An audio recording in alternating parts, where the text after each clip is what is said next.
ছেলেমেয়েরা, তরুণেরা, হে নবী প্রেমিকেরা, যুবক ছেলেরা মন খারাপ করে চুপ করে আছে। যুবকটা আল্লাহর কাছে ভরসা করে, আল্লাহ আপনি নাকি কুরআন পাকের সাথ করেছেন, ওমাই ইয়াতাকাল আলাল্লাহি ফাকুয়া কাসবু, যে বান্দা নাকি আল্লাহ আপনার উপরে ভরসা করে আপনি তার জন্য যথেষ্ট হয়ে যান। আল্লাহ পাক, আমি আপনার গুনাহগার বান্দা, আমি আপনার পাপী বান্দা, আল্লাহ আপনার উপরে ভরসা করে রইলাম। আমার আল্লাহ জানাবে চলে যাও চলে যাও। বান্দা এরকম ভাবে আল্লাহর উপরে ভরসা করলো, বান্দা তওবা চাইলো, বান্দাটা ইন্তেকাল হয়ে গেল। আমার আল্লাহ মুসা নবীকে ডাক দিয়ে বলে, হে আমার কালিমুল্লাহ, হে আমার নবী মুসা, অমুক জায়গায় চলে যাও, আমার একটা বন্ধু শুয়ে আছে, তার জানাজা খানা পড়বে যাও। ও যুবকেরা, নবী মুসা জঙ্গলের মধ্যে চলে গেলেন। বনি ইসরাইলদের যুবকরা বলে, ও নবী মুসা, এই মানুষটা জিনাকারী, একে আমরা জঙ্গলে ফেলেছি, ই কেমন করে আল্লাহর বন্ধু হতে পারে? নবী মুসা আল্লাহর কাছে ফরিয়াদ করে, আল্লাহ পাক আপনি বলেন ই নাকি আপনার বন্ধু। আর বনি ইসরাইলদের লোকেরা বলে ই নাকি জিনাকারী। আল্লাহ এটা কেমন করে সম্ভব?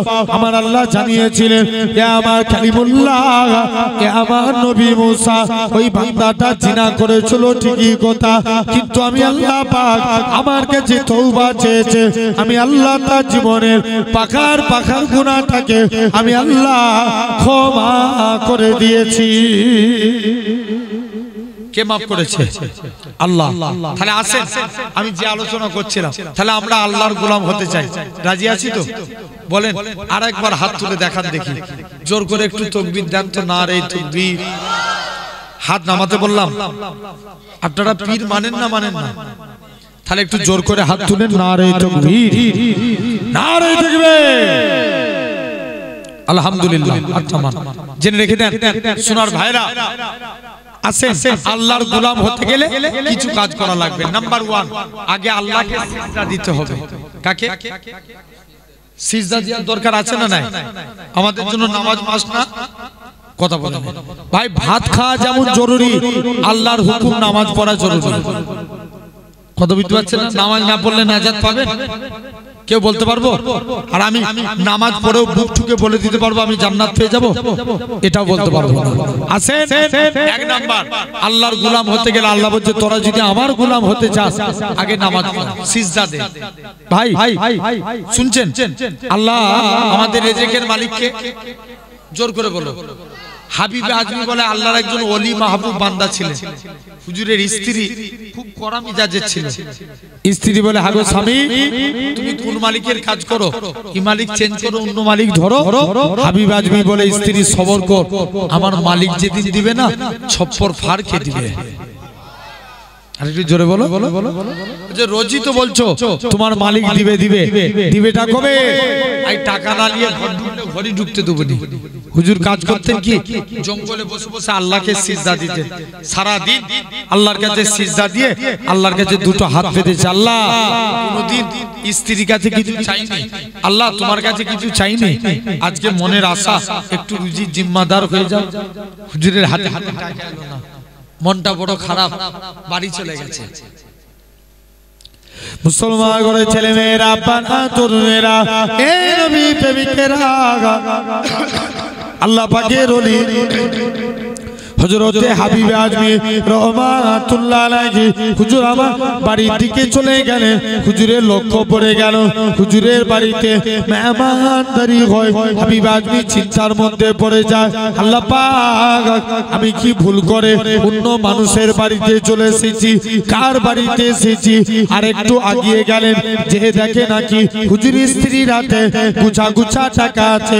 হুজুরের স্ত্রী বলে, ও আমার স্বামী, তুমি যে মালিকের কাজ করো, তোমার মালিকটা কি বন্যয়, তোমার মালিকটা দয়ালু। দুইটা লোক পাঠিয়েছিল, চাল ডাল আটা দিয়ে বলে গেছে হাবিবে আজমিকে বলে দিবে সে যেন তার মালিকের আরো বেশি বেশি করে কাজ করে, তার মালিকটা কি বন্যয় দোয়া হাত ভরে দিয়ে যাবে।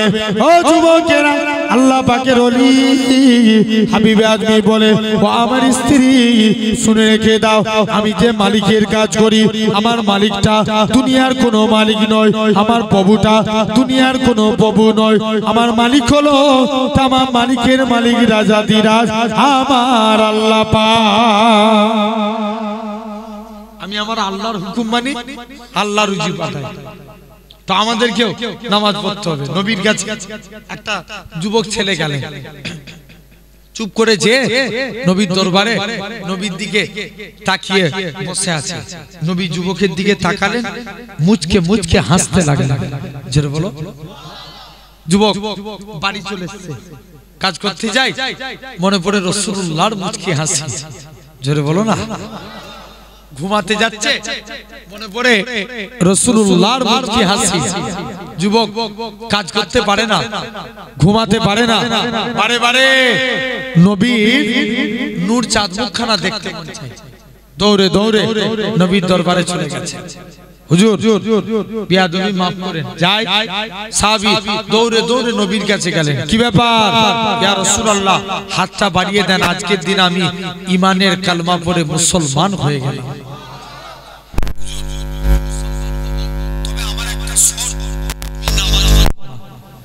কি পড়বে না ভাই? নামাজ না পড়লে মুসলমান বলা যাবে? বলো তো, এই যে প্যান্ডেল করেছে, খুঁটি না দিলে প্যান্ডেল দাঁড়াতো? দাঁড়াতো না। ইসলামেরও 5টা খুঁটি। কটা? 5টা। হাদিস শরীফ, বুনিয়াল ইসলাম আলা খামসিন, ইসলাম 5টি স্তম্ভের উপর দাঁড়িয়ে আছে। ফার্স্ট শাহাদাতু আল্লাহ ইলাহা ইল্লাল্লাহ। আগে একতার প্রতি সাক্ষ্য দাও, আল্লাহ ছাড়া কোনো উপাস্য নাই, আল্লাহ ছাড়া কোনো মাবুদ নাই। ওয়া আন্না মুহাম্মাদান আবদুহু ওয়া রাসূলুহু, মুহাম্মদ সাল্লাল্লাহু আলাইহি ওয়াসাল্লাম হলেন আল্লাহর প্রেরিত রাসূল ও বান্দা। জোরে বলো। তাহলে 1 নাম্বার কি? নাম্বার 1 কলেমা, 2 নাম্বার নামাজ, 3 নাম্বার রোজা, 4 নাম্বার যাকাত, 5 নাম্বার হজ। ইসলামের কটা খুঁটি? 5টা। জেনে রেখে দেন। তাহলে নামাজ, যুবক যে বলছে হুজুর নামাজ মুসলমান হব, নামাজ পড়ব না, নবী বলছে এই ব্যাপার, যা তো জাম তুই করবি যা। একজন সব বন্ধুরা নামাজ পড়ছে, নবীর কাছে চলে এসেছে, হুজুর নামাজ পড়বনি বলেছিলাম না, তবে আজকের দিনে কথা দিচ্ছি হুজুর নামাজ পড়বো কিন্তু উজু করবো না। কি করবে ভাই? উজু আগে না নামাজ আগে? বলো বলো। উজু আগে। হাদিস পাক, আল উজু মিফতাহুস সালাত, উজু নামাজের চাবিকাঠি, আর সালাতু মিফতাহুল জান্নাত, নামাজ জান্নাতের চাবি। যুবক যে বলছে হুজুর নামাজ পড়বো কিন্তু উজু করব না, নবী বলছে যা তো যা মন চাই তুই করবি যা। যুবক একদিন বিনা উজুতে মসজিদের দিকে চলে গেছে। মুসলমান ঘরের ছেলে মেয়েরা, আব্বারা, তরুণেরা, হে নবী প্রেমিকেরা, যুবক ছেলে গানা মসজিদের দিকে যায়, যে দেখে নাকি আল্লাহ নবী জামাতা হযরতে শেরে আলী রাদিয়াল্লাহু তাআলা আনহু হুজুর আমার মসজিদে দাঁড়িয়ে দাঁড়িয়ে উজু করে। উজু করার নিয়ম হচ্ছে 2 হাতের কনুই পর্যন্ত দৌত করা। হযরতে আলী বগলের নিচু থেকে হাত দৌত করে। পা ধোয়ার নিয়ম হচ্ছে 2 পায়ের গাঁট পর্যন্ত দৌত করা। হযরতে আলী হাঁটুর নিচু থেকে পা দৌত করে। যুবক ছেলে গানা বলে, হে রাসূলুল্লাহ জামাতা, হে হযরতে আলী, তুমি কেন এত বেশি বেশি করে উজু করো? হযরতে আলী বলে, ওগো বাবা যুবক, আল্লাহ নবীর মুখ থেকে শুনেছি, আল্লাহ নবী জানিয়েছে যে প্রকৃত উজুদার হবে উজুর পানি শরীরে যেই যেই জায়গায় ঠেকবে, কাল কিয়ামতের ময়দানে তার শরীরের ওই জায়গা থেকে নূর চমকাতে থাকবে। কি চমকাবে? নূর চমকাবে। উজুর পানি শরীরে যেই জায়গায় থাকবে। তাহলে 1 নাম্বার আল্লাহর গোলাম হতে গেলে আগে নামাজ পড়বো। বলো ইনশাআল্লাহ। জোর করে বলো। দু নাম্বার কলেমাকে জিন্দা করা লাগবে। ভাই বলেন তো, এখন সবাই চায় ইসলামকে মিটাতে, ভুল বলছি না ঠিক বলছি? জোর করে বলো ভাই, হাজারো চেষ্টা করলেও ইসলামকে মিটাতে পারবে? জোরে বলো, পারবে? আজ আপনাদের সামনে বলে দিয়ে যায়, যতদিন আল্লাহর গোলামরা জিন্দা থাকবে ইসলাম জিন্দাবাদ ছিল, ইসলাম জিন্দাবাদ আছে, ইসলাম জিন্দাবাদ থাকবে। জোরে বলে, কেউ মিটাতে পারবে? কেউ পারবে না। লক্ষ্য করে দেখেন, এখন আবার দেখবেন সরকার পরিচালনা করে একটা ইন্টেলিজেন্ট ব্যান্ড আছে, এরা সরকারকে পরিচালনা করে। সমাজে দেখবেন ভাই, ইসলাম আগে না পার্টি আগে? জোর করে বলো, ইসলাম আগে। যদি কেউ ইসলামের বিরুদ্ধে, কে নেতা কি বলে দিবে এটার নাম ইসলাম? ইসলাম কি কোনো নেতার বাবার হুকুমে চলে? ইসলাম কার হুকুমে চলে? জোরে বলো, আল্লাহর হুকুমে।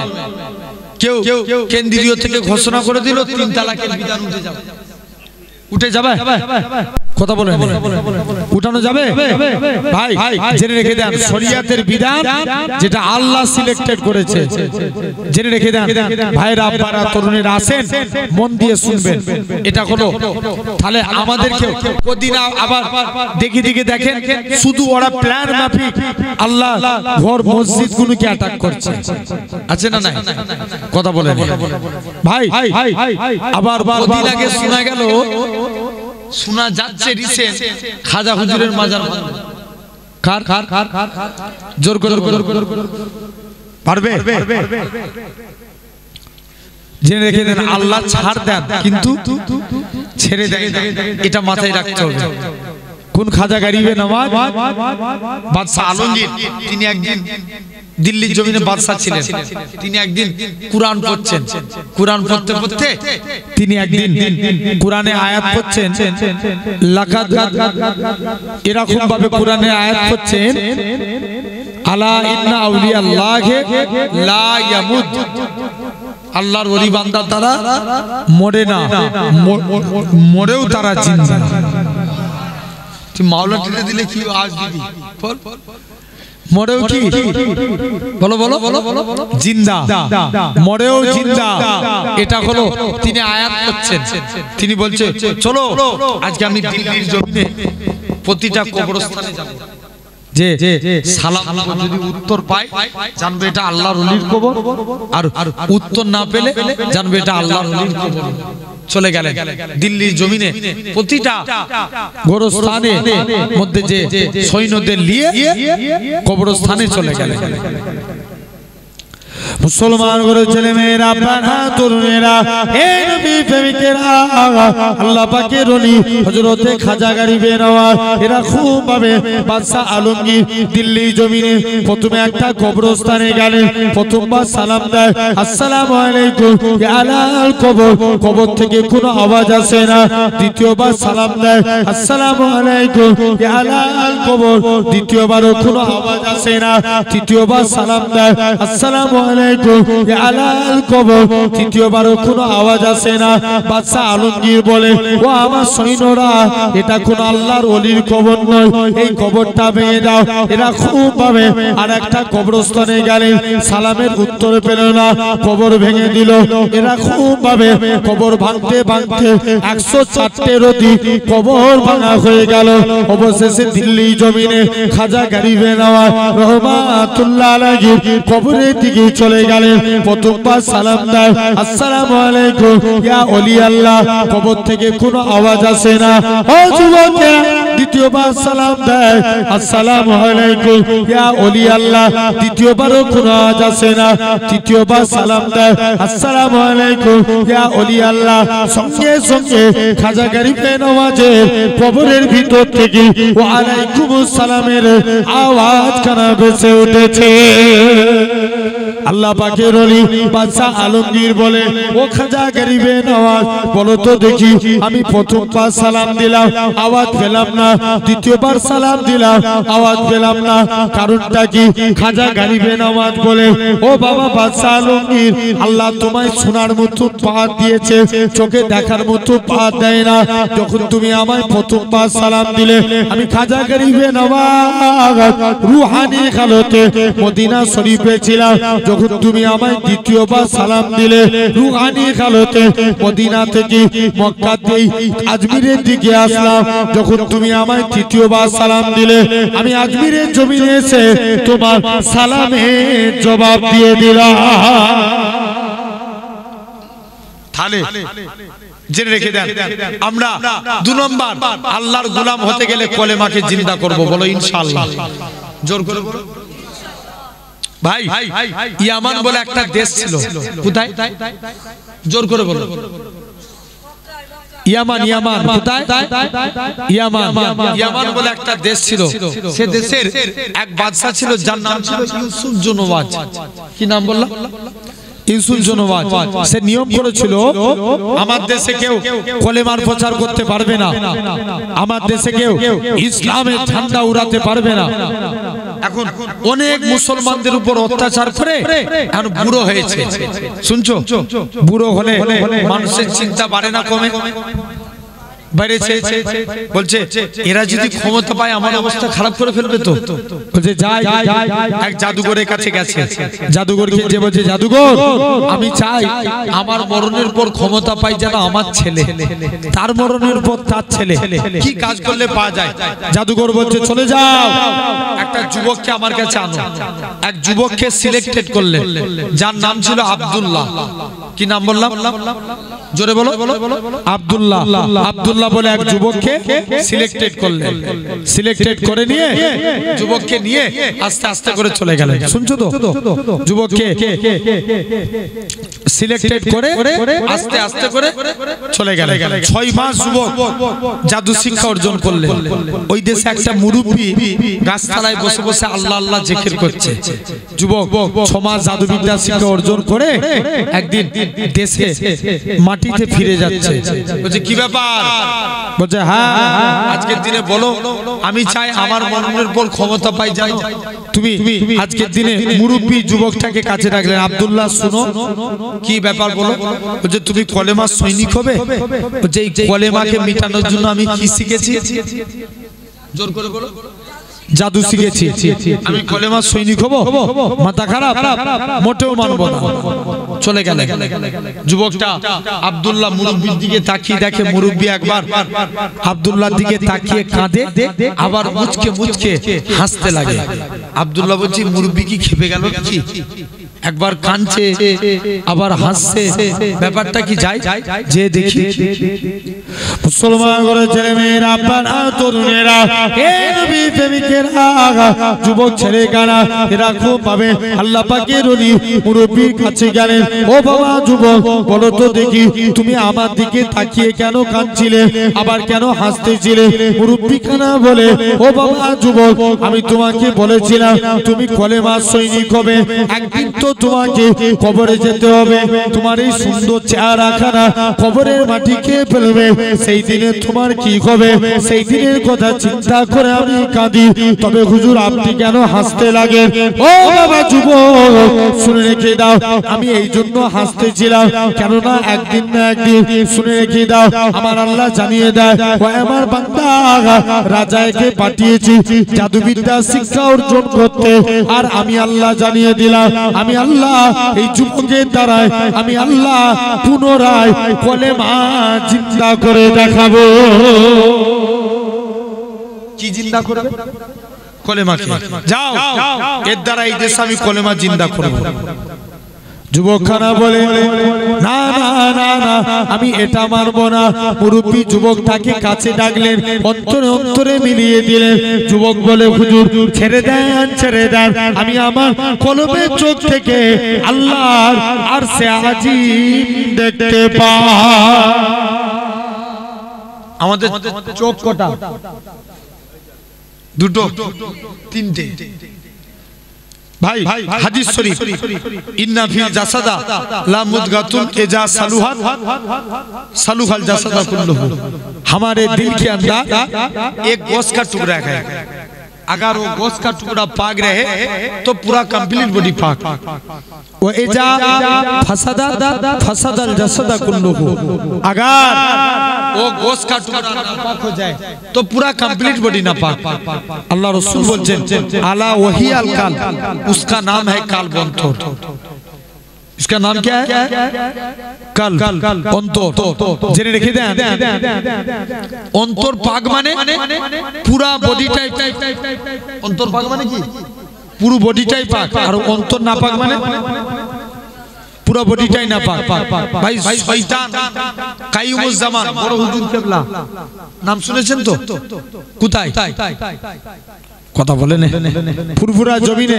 কাইয়ুমুজ জামান বড় হুজুর পীর কেবলা রাহমাতুল্লাহ আলাইহি বলতেন বাবা শয়তান হচ্ছে চারটে কটা চারটে এক নাম্বার মানুষ শয়তান ভাই মানুষ শয়তানি করবে চুরি করবে ডাকাতি করবে গাছে বেঁধে ঘাছার এক ডান দেখবেন সিধে হয়ে যাবে আছে না নাই দু নাম্বার ইবলিস শয়তান তাকবীর ধ্বনির আওয়াজ দেন ইবলিসও আগুন লাগার মতো ছুটবে জিন শয়তান আয়াতুল কুরসি পড়েন সূরা জিনের আয়াত পড়েন জিনও আগুন লাগার মতো ছুটবে আর মন যদি শয়তান হয়ে যায় যে ওই কদিন আগে আপনারা দেখেন একটা ফাংশন না কি হলো নবীন বড় ওই সেদিনে এইখান দিয়ে যাচ্ছিলাম এইদিকে আরেকটা জলসা ছিল করে ওরে আল্লাহ কি ভিড় কলেজে দেখেছেন গান পাইছিল তো জেনে রেখে দেন আমার ভাইরা মন যদি চায় ওই নবীন বরণ ওখানে যাব কেউ রুখতে পারবে যাত্রা হচ্ছে দেখতে যাব কেউ রুখতে পারবে কেউ পারবে না এই মনকে রুখতে গেলে অন্তরকে আগে পাক করা লাগবে জেনে রেখে দেন তাহলে এখন যুব আমাদের অন্তর তিন প্রকার এক নাম্বার কলবে সলিম দুই নাম্বার কলবে মরিজ তিন নাম্বার কলবে মাইয়িত কোনটা হলো তিনটে সলিম মানে সুস্থ অন্তর আল্লাহর ওলিদের অন্তর সুস্থ জোরে বলবে না দাদা হুজুর পাঁচ হুজুরের অন্তর কথা বলেন সুস্থ বসিরাতে হুজুরের অন্তর সুস্থ পিন্নগর জমিন নানাজি হুজুরের অন্তর সুস্থ এদের অন্তর কারণ ইনাদের কলবে সলিম দু নাম্বার কলবে মাইয়িত যাদের অন্তর মরে গেছে যতই কোরআনের কথা বলেন হেদায়েত হবে জোর করে বলো হবে না তিন নাম্বার কলবে মরিজ ভাই আমরা রোগ হলে কার কাছে যাই কথা বলেন ডাক্তারের কাছে যাই ভালো করেন কে আল্লাহ রোগ হলে ডাক্তারের কাছে যাই ভালো করেন তো আমার আল্লাহ জেনে রেখে দেন তো অনুরূপ অন্তর নাপাক হয়ে গেলে পীরের দরবারে যাওয়া লাগে পীর জিকির দেন সেই জিকির করবেন এই অন্তরকে পাক করতে গেলে চারটি কাজ করা লাগবে এক নাম্বার আল্লাহর জিকির কাজ জিকির আল্লাহর জিকির দুই নাম্বার আল্লাহর শুকর তিন নাম্বার ইসলামকে নিয়ে চিন্তা ফিকির চতুর্থ নাম্বার আল্লাহর কাছে তওবা করা এই চারটি কাজ করা লাগবে এখন যুবক আব্দুল্লাহর অন্তর পাক যুবক আমল করতে লাগলেন উচ্চ তবকার আল্লাহর ওলি হয়ে গেলেন আর একটু জোরে বলবে না কিছু প্যারালাইসিস হুজুরের কাছে যেতে হুজুর একটু দোয়া করুন আল্লাহ যেন আমাদের পাকে ভালো করে ধরে প্যারালাইসিস যেতে পায়ে হাত রেখে দোয়া করতেন যুবক আব্দুল্লাহর ওসিলায় আল্লাহ তার পাকে ভালো করে দিতেন কিছু কানা যেত হুজুর একটু দোয়া করেন যেন চোখে আল্লাহ ভালো করে দেয় কানার চোখে হুজুর হাত রেখে দোয়া করতেন আল্লাহ কানার চোখকেও ভালো করে দিত এখন অনেক দিন এরকম কাজ করছে বলছে আমি ফিরি আর কারুর রোগ সারাবো না কি করবেন বলো বলো বলো ফিরি আর রোগ সারাবুনি বলবে এবার বলবো আগে কলেমা পড় তবে চোখ ভালো হবে জোরে বলবে না কি পড়াবে কলেমা এক কানা এসছে বলছে আগে কলেমা পড় কানাকে কলেমা পড়িয়েছে চোখ ভালো হয়ে গেছে এখন রাজার যে মন্ত্রী তার চোখ ছিল কানা কার